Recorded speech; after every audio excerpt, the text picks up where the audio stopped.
So we have the gold medalists here. Any more questions? Any questions for the... There we go. Hello there.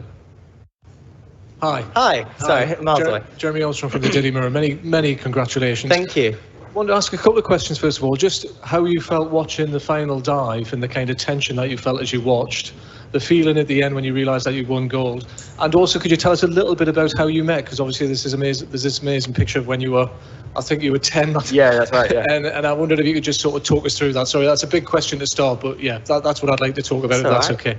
I'll let you start with how we met. How we met? I don't remember the exact day or whatever, but I was a massive fan of Tom's, and he was the main big thing in, and has been for years and years and years, in diving and in Britain. And yeah, I remember like running up to him, like asking for photos and like signatures, and I think I was either 9, 8 or 10. I can't exactly remember. But there's a photo of me and Tom where.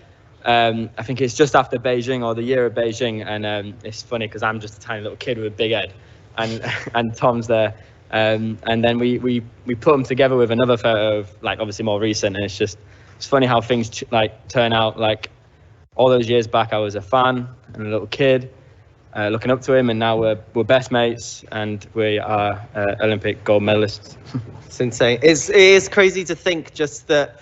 I mean, Matty knows just as well as anyone how much I've wanted to win an Olympic gold medal my whole life, and to be I'm diving now for 20 years, and to be able to do that alongside Matty and share that moment with him has been such an incredible journey. And as you were saying about doing our last dive, we knew that we did the best that we could with our dive to finish, and we knew that obviously the Chinese pair could definitely outscore it because they had a dive that was extremely high difficulty, and I've seen them do it extremely well like that before as well.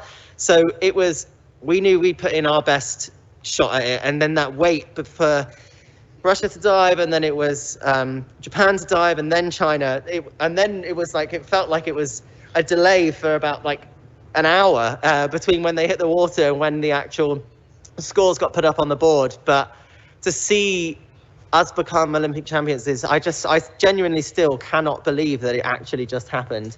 It's been a dream of mine for so many years, and I am extremely thankful to everyone that has made it possible. Thank you. Sam Greenhill from the Daily Mail. Congratulations to you both very much indeed. Tom, we both have had a huge amount of support from the public and your friends and your family. Tom, what would your message be today to your family, and in particular, it's obviously very poignant. What words would you choose to address your father, if you could? Yeah, starting, I mean, obviously, it's a massive thank you to all my friends and family for the support that they've given me. But my journey started in Plymouth back in 2001, and I went to a local diving pool and saw people diving. Thought it looked cool to see people doing somersaults off the board, and decided I wanted to try it. And I pestered my dad to take me to the diving pool, and I went one Saturday, and then I went the next Saturday, and it went from there, where I got talent scouted and then got put onto world-class start programs. And I've obviously loved the journey ever since. And I think, well, my dad was my biggest cheerleader. He took me to every single training session. He came to every single competition that he could, whether that was domestic or international. And when he passed away in 2011, it was extremely difficult for me, because he wasn't going to watch me. Well, he never saw me win an Olympic medal, get married, have a child. He never got to teach me to drive, have a pint down the pub. None of that was ever a thing. So to finally become an Olympic champion, especially after Rio 2016, where I was extremely disappointed with my individual performance, I thought that was going to be the Olympic Games where I had the best chance at becoming an Olympic champion. And after that, my husband said to me that my story doesn't end here, and that our child was meant to watch me become an Olympic champion. And the fact that I can say that my son was watching at on TV, albeit on TV. It would have been amazing to have them here, but they were watching on TV, and my son got to watch me become an Olympic champion. And there is nothing that feels more special than that, because at the end of the day, first and foremost, I'm a father and a husband. And the fact that I've won this Olympic gold medal on top of that, alongside Matty, is honestly a dream come true. A lot of people credit you. Hi, Ben Bloom from The Telegraph. Tom, you said that you'd keep going until your body gave up or you won an Olympic gold. I know you've got the individual later this week, but is this your last week as a professional diver now that you've got the gold?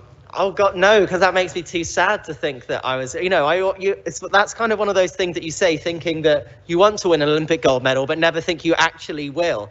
But no, I think I'm going to carry on but I'm definitely going to take a break. Don't get me wrong. After this, there is some, beverages with my name on it to celebrate with my husband and family at home when I get back, which I'm very excited about.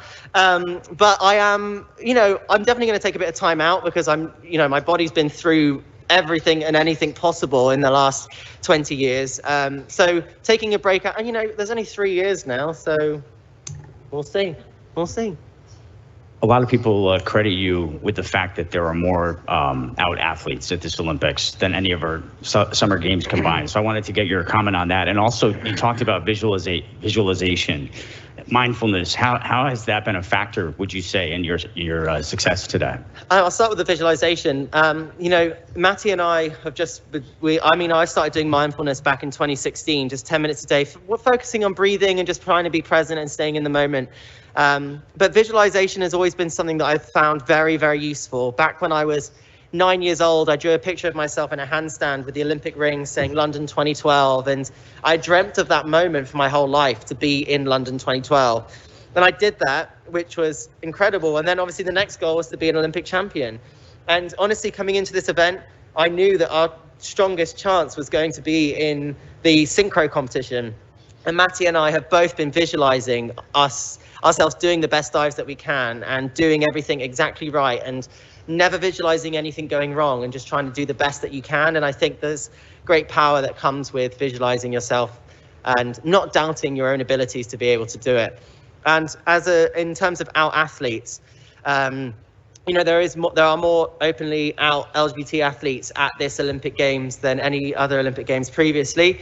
And I just think, I came out in 2013, December 2013, and when I was younger, I always felt like the one that was alone and different and didn't fit in, and there was something about me that was always never going to be as good as what society wanted me to be. And I hope that any young LGBT person out there can see that no matter how alone you feel right now, you are not alone, and that you can achieve anything. And there is a whole lot of your chosen family out here ready to support you.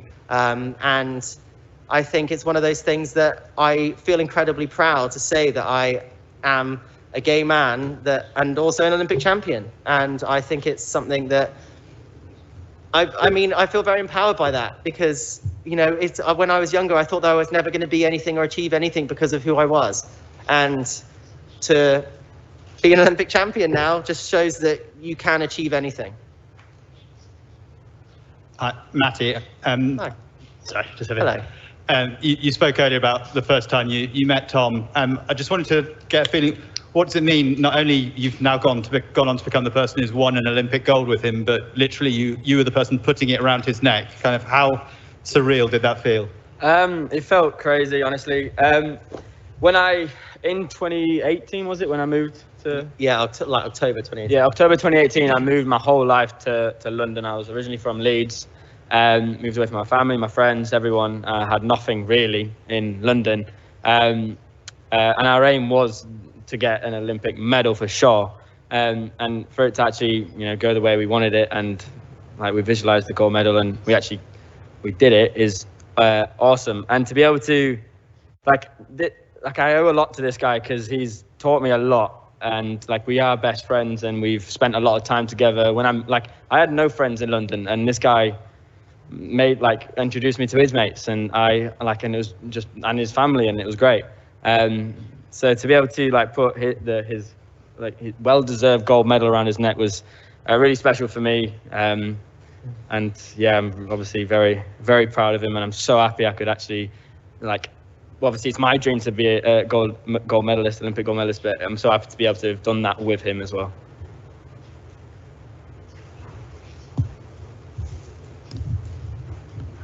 Thomas, what do you think was the meaning of these gold medals for you and for diving these sports, and what do you want to say to Chinese players? For me and for who, sorry? Sorry. Can you repeat the last Just the last part. Okay. What's the meaning of this gold medal for you and for diving these sports, and what do you want to say to Chinese players? Yeah, I mean, this gold medal means an incredible amount. You know, all athletes put in such hard work, effort, sacrifice, and dedication into our performances, and to be able to finally become an Olympic champion after 20 years and 4 attempts at it, it feels incredibly special. And to do it alongside a competition that was extremely tough with the Russian pair and also the Chinese pair, who all dived extremely well. It was a really tough competition, but to be able to, and I'm extremely proud of Matty as well for it being his first Olympic Games, and us both knowing how much we wanted this and being able to hold it together. Well, even when I felt like I was, after even having this being my 4th Olympic Games, felt extremely under pressure. But, you know, being able to hold it together for the both of us was I was very proud of him. Anyone else?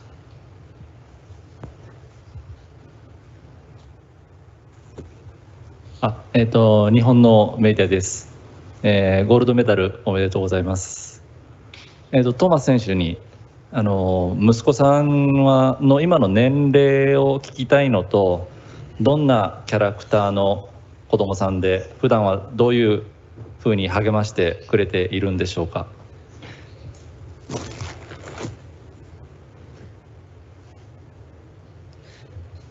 My son is currently 3. He turned 3 on June 27th, and he is a very cheeky chappy. He's full of life, full of energy, very much.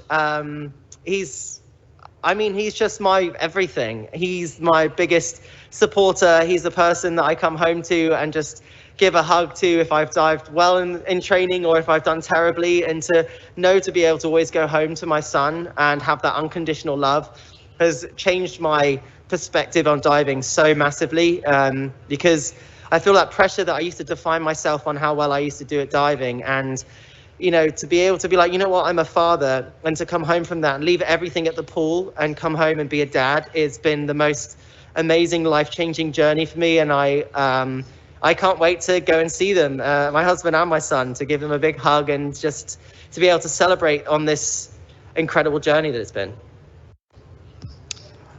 Tom, Matty, congratulations. A lot's been made about there being no fans at the games this year. I just wondered if you could both talk about how that impacted you, you know, maybe whether it eased the pressure at all, the impact of that on you, basically. Yeah, so obviously, all year we've had no spectators at any event we've done. We were here in May doing the World Cup, no spectators. So and at Budapest for the Europeans, no spectators. So it was something we were used to. Obviously, it would have been great to have spectators, mainly so we could have our family here to watch it.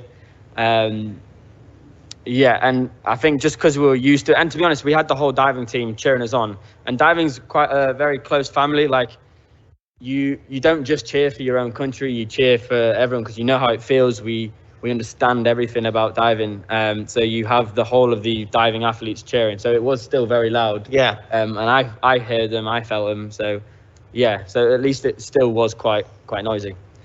Yeah, and I want to echo what Matty said. It's obviously with 15,000 people in there, it would have changed the atmosphere and the dynamic massively. But it would have been great to have our family there. But then also there's this moment of extreme focus where as soon as the whistle goes, it goes silent anyway. And that moment that's actually crucial is exactly the same whether there were people in the audience or not. And I think first and foremost, I think it's really important to thank the the Japanese organizing committee for actually putting this event on in the first place. And I think it's important that all athletes be extremely respectful of the fact that they have let us into their country to be able to participate in the Olympic Games, and respect their decision to have no spectators, because I just feel getting on the plane to be here in Japan, I just felt extremely lucky and grateful that it was taking place. And there was a moment yesterday when the first divers got announced. I think it was a Canadian pair was start number 1 in the women's 3 meter, and they got announced, and I literally sat there, I cried. I was like, I actually cannot believe that this, after these 18 months, I cannot believe that this is actually happening, and it's come around. And I think that kind of moment, it's just this Olympic Games, I think, will go down in history as something extremely special. Thank you very much. Excellent. Thank you. Thank you.